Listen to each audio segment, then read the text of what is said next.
Hey guys, was that aesthetic? I was trying to go for an aesthetic like thing there. Just let me know. All right, sorry about that. I had to move to a second location with slightly less flattering light, but it's okay. But that's because it's really late. I don't know if you've noticed a trend with these videos, but I like to record them kind of late. You know, I like to imagine myself as an early bird, but I'm not. In an ideal world, I feel like we're all early birds. We're all waking up at 8 a.m. Like some of you might not consider that early, but that's early, okay? We'd all be waking up at 8 a.m. and going to sleep at 10 p.m. But that's not how it works, because it's 1 a.m. right now, and let's be honest, I'm not getting ready for bed anytime soon. And if you didn't notice, I'm not at school right now. I'm back home for the weekend, and that means I have no bedtime. By the time I post this video, I'll probably be back at school, just because I like to keep you guys guessing. I don't like you guys to know where I am. So, what did that little intro have to do with this video? Not much. I just wanted to kind of mix it up. You know, I like to keep things moving and changing. The thing I wanted to talk about today is getting yelled at. Throughout my very long almost 19 years now, I have been yelled at a lot, but I've also tried my best to avoid being yelled at a lot. Unfortunately, being enrolled in a ton of different sports, you get yelled at a lot between however many coaches you have. And to a certain extent, you get used to being yelled at, which I think is a good thing. You don't want to be cracking under pressure every time a coach yells at you. It's not a good way to be. But just because one coach yells at you a lot and constantly doesn't affect you, doesn't mean that another coach that doesn't yell a lot won't affect you. Now that can be applied directly to different sports coaches, but in the case I'm talking about today, it's teaching. Teachers, you aren't as likely to get yelled at by them if you know what you're doing. If you're not messing up, if you're not goofing around, you're probably not gonna get yelled at that much. But unfortunately, we're not all perfect, so eventually, we're gonna get yelled at by someone. And the thing I'm talking about today was not math. It wasn't a high-level math. It wasn't a hard reading class or a hard writing class. It wasn't even a religion class. I can't really think of why you would be yelled at in a religion class, but let's not think about it. The class I'm talking about today is Acting 101, Intro to Acting. If you're a frequent viewer of this channel, you probably know that I'm a big theater fan. I'm not a theater fanatic, but I love a good Broadway play. I love singing, and I love the fact that people can be so passionate about theater. But with all that love I have for it, I've never participated in it. I've never been in a show in my life, even though I kind of want to. But in my summer between sophomore and junior year, I built up the courage and I said, okay, I'm gonna try out this acting class. It's probably not gonna be that hard, but I think it would be a fun kind of thing to get me a little bit into theater.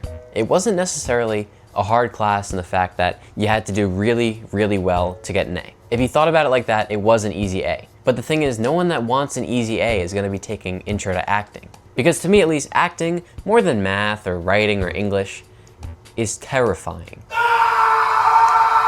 The entire point of this class was to get up in front of a crowd of maybe only 15 people, but it was 15 people that you weren't that familiar with. Now, pretty much all the kids in the class were also really into theater, so there was really nothing to be afraid of, but the fact that you had to deliver this monologue in character was terrifying to me. But back to the story about being yelled at. My teacher in that class, let's call him Mr. J. That sounds kind of cool and sleek. So Mr. J was the nicest, coolest teacher ever. He made the class really fun and engaging and a place that you wanted to go to. And he was probably in my top 5 teachers at the school I went to.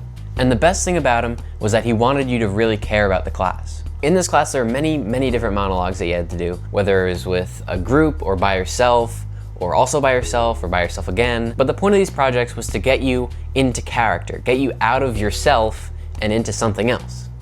Acting, which is something that I was totally unfamiliar with. I do YouTube.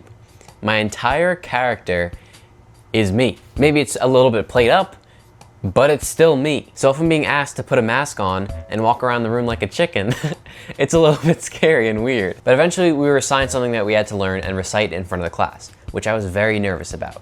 And I believe it was a sonnet, and I think I can remember the sonnet number that I did actually. This is how ingrained in my mind it is. Number 16. Now if I'm wrong, it's gonna sound a little silly, but I'm pretty sure it was number 16. Now sometimes in acting class, we would get a period where it would just be for rehearsal. And I'm not gonna lie, on some of these days, I took it as just a day to do nothing. Because to me, how could I rehearse this sonnet that I'm already so scared of doing in front of the class in the class? Or it's not that it didn't make sense, it was just that it was too scary to me. So what I did was I sat in the class and did nothing. Now a couple other kids were doing this too, so Mr. J noticed. And since Mr. J noticed this, he got up and he kind of yelled at us.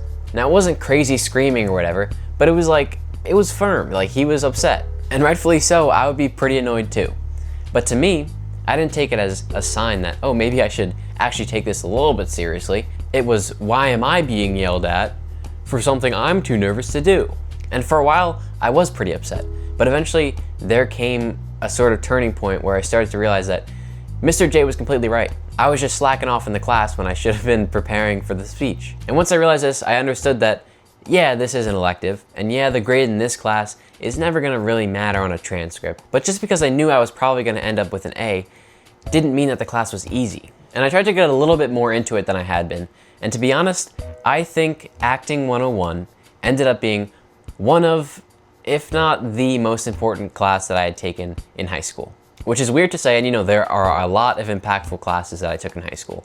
But this was really important because it taught me to be able to get up in front of a crowd and speak in something that I'm not comfortable in, and something that I thought was kind of weird, and just get up and do it. Which I honestly think not a lot of people have done or have the skill to do. And that's not to say that I'm perfect at it. I'm definitely not. But I will say that I took a public speaking course in college this year, a college level speaking course, and I got the A, and I did pretty well. But it wasn't even that I did pretty well, it was that I wasn't as nervous to go up and speak in front of a crowd. Because instead of being like, oh, well, okay, I'm just too nervous to do this, so I'm not gonna really try at it, I just tried my best to be entertaining when I spoke, and I tried my best to engage myself in the stuff, and it worked. And I owe it all to Acting 101. So I wanna say shout out to you, Mr. J. I don't know how you'd be seeing this if you are, but if you are, that's pretty cool. And I also wanted to let you know that you asked me to be in one of the plays, and I said no, because I was too nervous. And you said, are you sure? I think you should probably join. I think you would like it. And I said, no, I don't know if that's for me. You were totally right. I totally should have done theater. I totally should have tried theater out. When I look back at my regrets in high school, not doing theater is one of them. So I'm sorry for not listening to you, but hey, at least I learned a lot from your class. That's all I have to say for today. If you enjoyed, subscribe to this channel, subscribe to The Nothing Show, video right here, subscribe right here. I'll see ya.